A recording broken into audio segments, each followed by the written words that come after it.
Okay, this is interesting. Let me read the statement first and then we will see the possible implications. When I see an anxious person, I ask myself, what do they want? For if a person wasn't wanting something outside of their own control, why would they be stricken by anxiety? सीधे साधे शब्दों में अगर बात कहें तो the person wants to say कि anxiety is experienced as a result of wanting something which is outside of your own control. और जब मैंने ये स्टेटमेंट पहली बार पढ़ा I was like okay interesting in the sense कि एनजाइटी को कभी I never looked at anxiety in this kind of way. So I was quite intrigued and I was like okay is it actually applicable in all the all the scenarios where a person feel anxious. तो हम random examples लेते हैं एक bye एक और फिर उसके बाद देखते हैं कि क्या इसका सीन है. ठीक है, तो सबसे पहली सिचुएशन और सबसे कॉमन सिचुएशन जिसमें हम एनजाइटी एक्सपीरियंस करते हैं वो है एग्ज़ाम.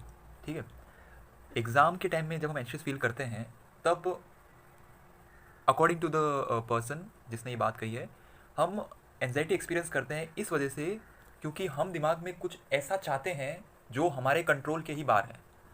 तो मैंने कहा चलो ठीक है, हाँ it make sense in this exam scenario in the sense कि अगर मैं एग्ज़ाम लिख रहा हूँ और अगर मैं चाहता हूँ कि मेरे नंबर अच्छे आए, ठीक है, तो ये थॉट मेरे मन में एनजाइटी बिल्ड करेगा. ठीक है, और अगर मैं बिना किसी एक्सपेक्टेशन के जाऊँ या बिना किसी वांट के जाऊँ, ऐसी वांट के जो मेरे कंट्रोल में ही नहीं है, तो शायद मुझे ये एनजाइटी फील ना हो. ठीक है, although practically it's not possible, हमारा ह्यूमन ब्रेन ऐसे वायर नहीं है. पर अगर हम ये like we don't make this want and हम सिर्फ एग्ज़ाम देने जाए विद अ ब्लैंक माइंड कि हम कुछ ऐसा नहीं चाह रहे हैं जो हमारे कंट्रोल से ही बाहर है, तो शायद इसमें एनजाइटी एक्सपीरियंस हमें नहीं होगी. ठीक है, एग्ज़ाम वाले केस में because you are anxious of wanting something that is the result जो कि आपके हाथ में है ही नहीं. रिजल्ट आपका डिसाइड करेगा, आपके कौन टीचर्स आपका चेक कर रहे हैं. सो आपकी वो पूरी तरह से आपके कंट्रोल में है नहीं वो चीज़. ठीक है, तो इसमें चलो ठीक है.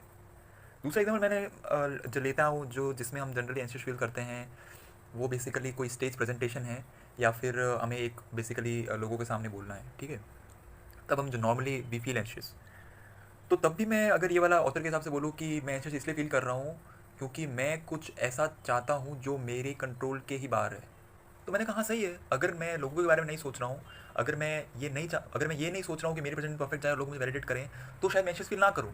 ठीक है, अगर मैं सिर्फ और सिर्फ उसी चीज़ पे फोकस करूँ जो मेरे हाथ में है, ठीक है, जो कि काम है, और मैं उन चीज़ों को छोड़ दूँ जो मेरे हाथ में है ही नहीं, तो मैं एंशियस फील नहीं करूँगा. हाँ, तो ये बात इसमें वैलिड कर रही है कि बिल्कुल अगर मैं लोगों के बारे में सोचना बंद कर दूँ और अपने काम पर ही ध्यान दूँ और ऐसी वांट्स को छोड़ दूँ जो मेरे कंट्रोल में नहीं है, तो मैं एंशियस फील नहीं करूँगा. ठीक है, I will not feel anxious. ठीक है, मान लिया.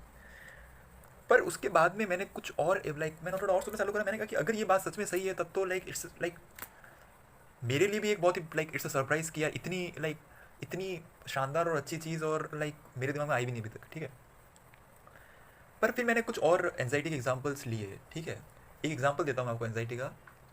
जो पर्सन जो एक्चुअली जो कि हु फील्स जो कि मतलब एक इसमें भी क्वालिटीज़ होती है ना, माइल्ड, मॉडरेट और सीवियर. ठीक है, तो जो सीवियरली एंशियस है, ठीक है, आई नो पीपल और आई हैव सीन पीपल जो सीवियरली एंशियस हैं और वो जैसे कि दे वेंट टू रेस्टोरेंट, वो लंच कर रहे हैं और आसपास बहुत ज़्यादा लोग हैं.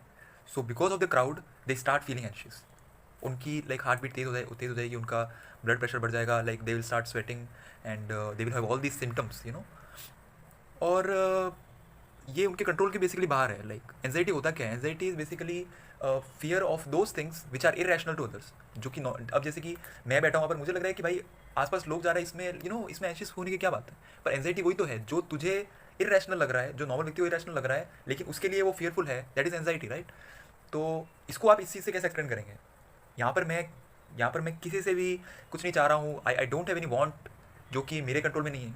मैं भाई खाना खा रहा हूँ तो मुझे एंशियस फील नहीं करना चाहिए. भाई मैं थोड़ी कुछ लोगों से कुछ एक्सपेक्ट कर रहा हूँ कि भाई सब कुछ मेरे बारे में लोग परफेक्ट सोचें या ऐसा कुछ वैसा कुछ नहीं. मैं सिंपल मैं नॉर्मल खाना खा रहा हूँ. Then why am feeling anxious? Why am I sweating?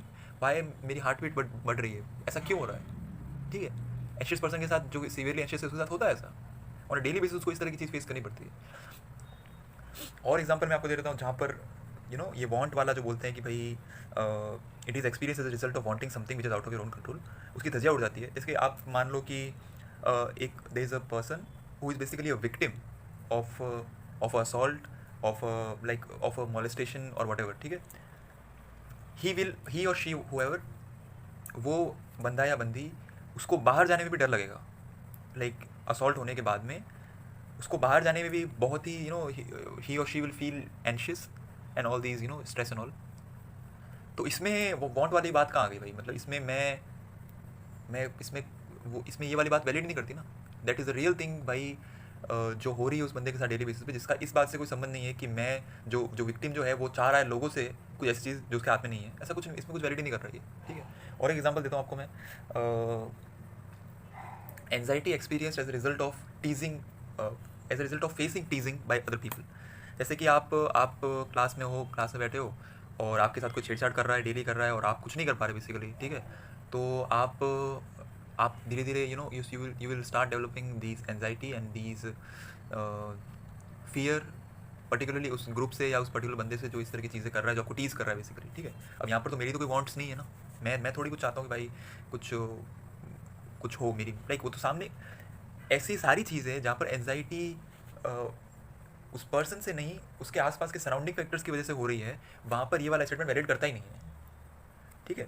जैसे कि आपको इनअप्रोप्रिएटली कोई टच कर रहा है, ठीक है, he is strong, he is powerful, so आप basically you can not fight with the person, fight नहीं कर सकते उससे आप।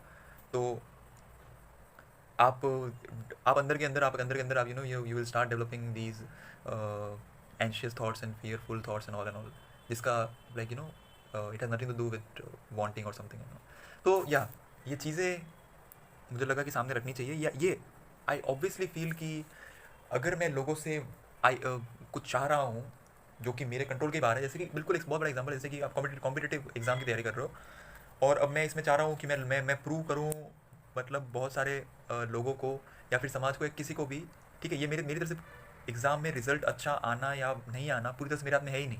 तो यहाँ पर मैं सिर्फ एनजाइटी ये सब चीज़ें ही I am increasing these factors manifolds as a result of wanting result which is outside of my own control. Yeah, so it's not completely true, but yeah, it has some implications. Thank you.